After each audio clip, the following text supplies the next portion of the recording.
All right, well, welcome to our now 7th weekly update. We started these updates a number of weeks ago when the Delta surge was starting to be seen here in Tennessee. And we've tried to each week bring some information to you, our community, in a way that would help you, right? That would help our team members as we care for the public here. Our plan is for this to be our last update, which is great news. And I'll go to Dr. Childs in a moment and talk about some of the encouraging trends that we're seeing. We will continue to next week and the weeks following provide our weekly inpatient dashboard that comes out on Wednesdays. And we'll do that so long as we feel like there's meaningful information to be able to share there. So let's jump into some of that encouraging news on a Friday morning about trends that we're seeing in COVID cases, inpatient hospitalizations. What are we seeing, Dr. Childs? We mentioned when we were last with you that things were better. Cases have dropped in terms of how positive they are. The number of patients that we have in the hospital has come down significantly. We actually only have five hospitalized patients today. Those numbers are reflected in state data, how many are in children's hospitals across the state. The curves are all headed in the right direction. The news is good, and that parallels what's happened in most states that have had this surge with Delta, that things get really dicey, and they have been, certainly here. But fortunately, they get better, and it's great to see us in that phase right now. Yeah, and so as we're not thinking about it in a way that's still not human-centric, we don't like that there's 5 here today. But when we had at times 15 and 16 during the surge, it's great to see that trail off. That trail off's happening in the adult environments as well, which is great. And we're hopeful that those trends continue.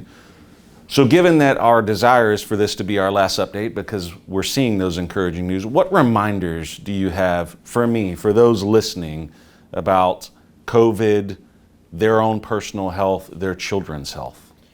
Well, I think one important thing is this is not gone, and I don't think it's going to go away.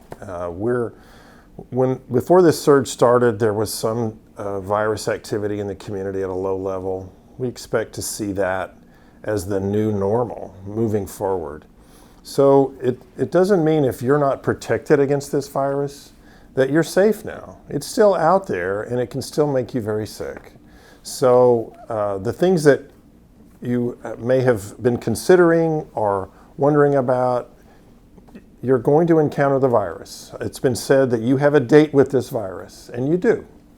And so you want to meet that as somebody who has protection against it. So the paramount decision to make is if you're not vaccinated, vaccinate. Now, there's a lot of discussion about boosters, and frankly, it's confusing.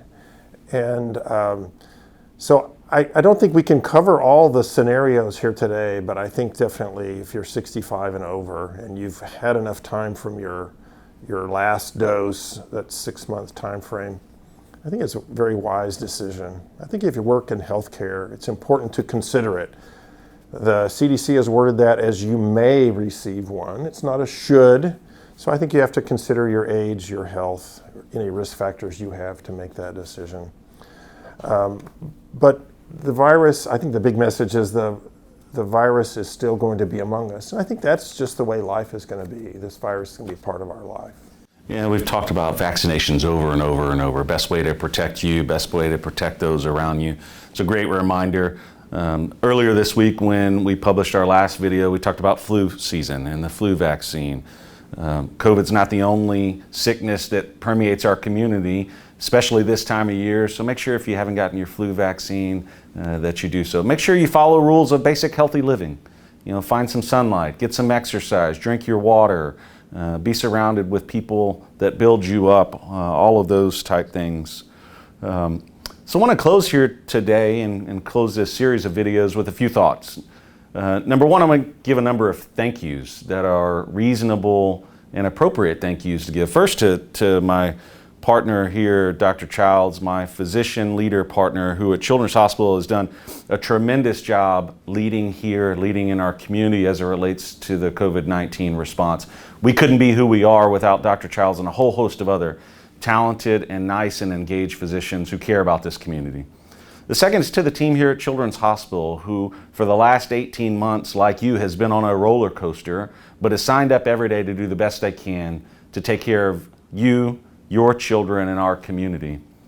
You know, in a broader sense, to the healthcare heroes in this community, in this region, who've been on the front lines of COVID-19, certainly in the adult hospital systems in a way that we haven't experienced here. They've done amazing work. We want to say thank you to them.